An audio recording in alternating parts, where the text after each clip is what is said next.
상속 관련돼서 중요한 것들은 쭈르륵 했는데요. 자, 이 중에서 이제 심화를 조금 보고 넘어갈게요. 심화. 이거는 이제 여러분들이 꼭 아실 필요는 없고, 아, 이런 것도 있구나라고 그냥 짚고 넘어가셔도 됩니다. 자, 넘어갈게요. 여기 한번 들어가 볼게요.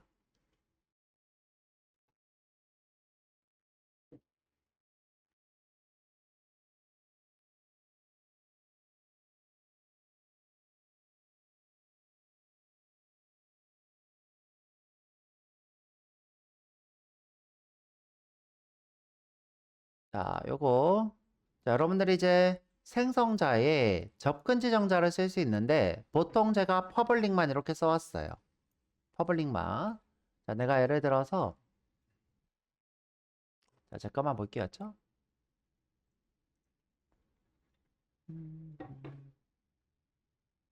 저희가 어떤 생성자를 쓰더라도 웬만하면 제가 여기다가 어떻게 적었냐면, 자, 지금 스튜던트 수업인데요. 이거 보세요. 확대가 안 되죠. 자, 여기 보면, 자, 이렇게 생성자에다가 퍼블릭 이렇게 써왔습니다. 자, 요거, 그쵸? 자, 이건 생성할 때 누구나 다 호출될 수 있음이에요.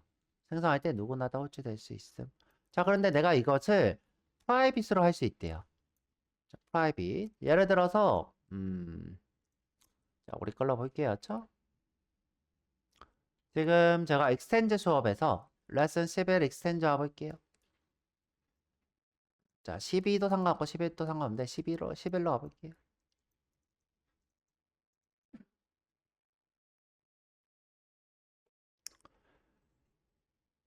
자, 지금 A가 생성자가 없죠? 없으면 자동으로 존재하는 게 이런 거예요. public void, public A 이런 거죠.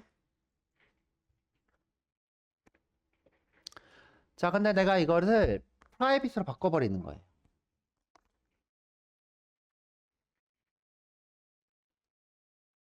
그러면 이런 오류가 뜹니다.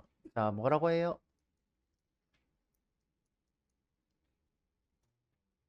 그쵸?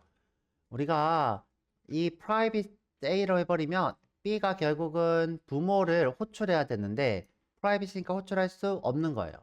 private는 무슨 뜻이다? 클래스 내부에서만 쓸 수 있다. 그쵸? 그래서 우리가 이게 private 쓰면 상속을 막을 수 있어요. 상속. 자, 근데 이렇게 놓으면 또 문제가 뭐냐? A 자체가 객체가 될 수 없죠. A 자체가 내부에서만 객체가 되지 외부에서는 될 수가 없습니다. 보통 이런 코드는 잘 쓰지 않아요. 쓰지 않는데, 자, 요거 프라이빗으로 우리가 상속을 막을 수 있다. 자, 또는 내가 이걸 protected라고 했어요. 자, 그럼 무슨 뜻일까요?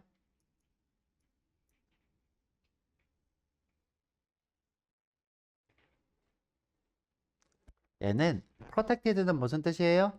상속해야지 쓸 수 있다 이 뜻이죠. 그러면 상속만 해서 쓰는 거예요. 얘는 상속 말고는 다른 방법으로 이 친구를 쓸 방법이 없는 거예요. 디폴트로 쓰면 무슨 뜻이에요?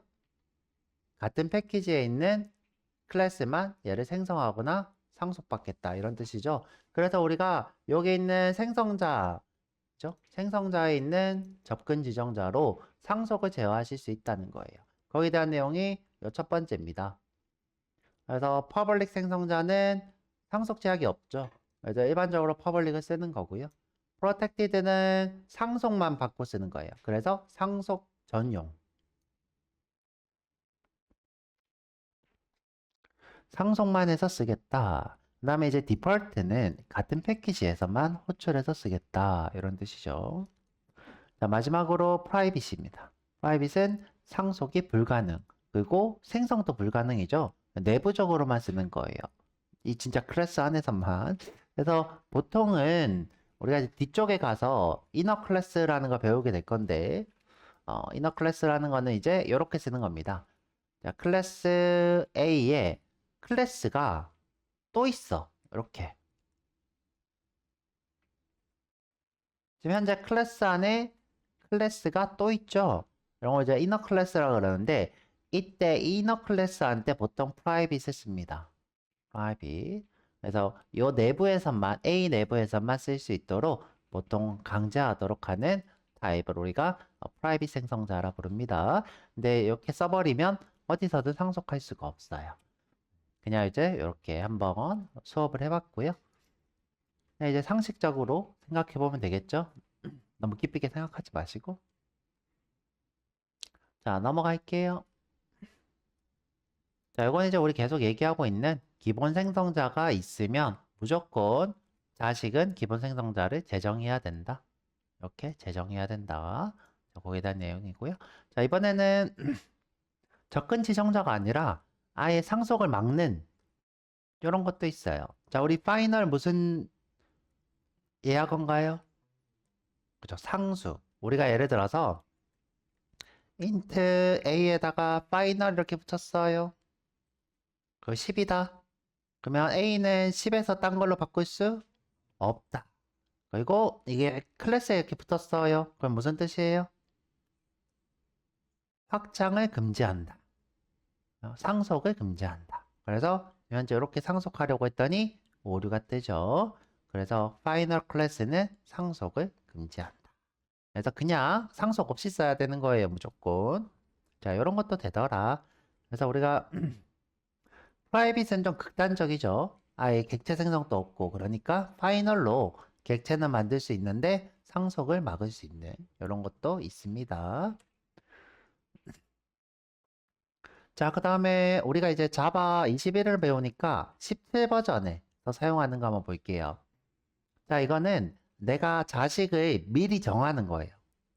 자, 부모가 자식 클래스를 미리 정해요. 자, 여기 보면 자, seeds라고 하는 곳에 자, 여기 앞에 보면 seed 이렇게 붙어 있죠? 요게 예약어예요.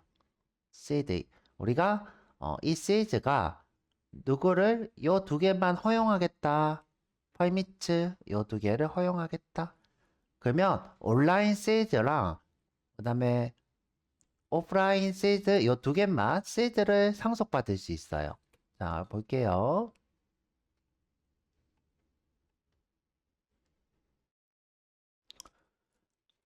자, 내가 세일즈로 온라인 실만 상속받게 해줄 거야. 그러면 이렇게 온라인 실만 상속받아요. 내가 예를 들어 임의로 클래스 A는 그죠? 누구를 세일즈를 상속받겠어. 이렇게 했어요.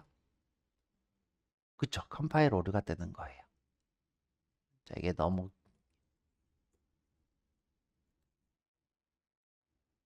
자, 이렇게 하면 컴파일 오류가 뜹니다. 그죠? 컴파일 오류. 근데 지금 보니까 자, 요거는 무슨 얘기냐면, 자, seed를 쓰게 되면, 이 상속받는 친구한테 꼭 나는 더 이상, seed 없어. 또는 또 seed를 할 거야. 이런 식의 명령을 써야 된대요. 이거는 뭐예요? 나 여기서 그만 그 상속에 대한 제한을 끊을 거야. 상속에 제한을 끊을 거야. 이걸 쓰면 또 이렇게 허용하는 클래스를 또 써줘야 돼. 그래서 요 세 개 중에 하나를 써야 된대요. 자, 나는 더 이상 상속을 안 할 거야. 그 다음에 또 나는 상속 제한을 할 거야. 여기서 상속 제한을 끊을 거야. 요 세 가지 중에 하나를 또 써야 된대요. 자, 그래서 여기 보면 밑에 예제가 이렇게 있습니다. 자, 나는 온라인이라 오프라인만 할 거야 라고 하면 온라인에서 이렇게 상속을 받았죠? 받으면서 꼭 앞에다가 난 더 이상 안 할 거야 이렇게 써줘야 된대요. 할 거야. 그럼 그래야지 되고 만약에 내가 또 할 거야 그러면 여기서 permit 이렇게 써야 되겠죠?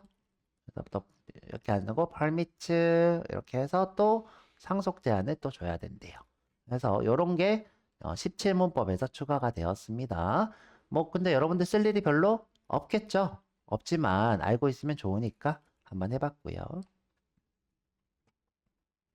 지금 똑같은 얘기예요. 여기도 내가 said라고 해서 또 상속 제한을 계속 이어서 하는 거죠. 스페셜 온라인 세이즈 이런 식으로.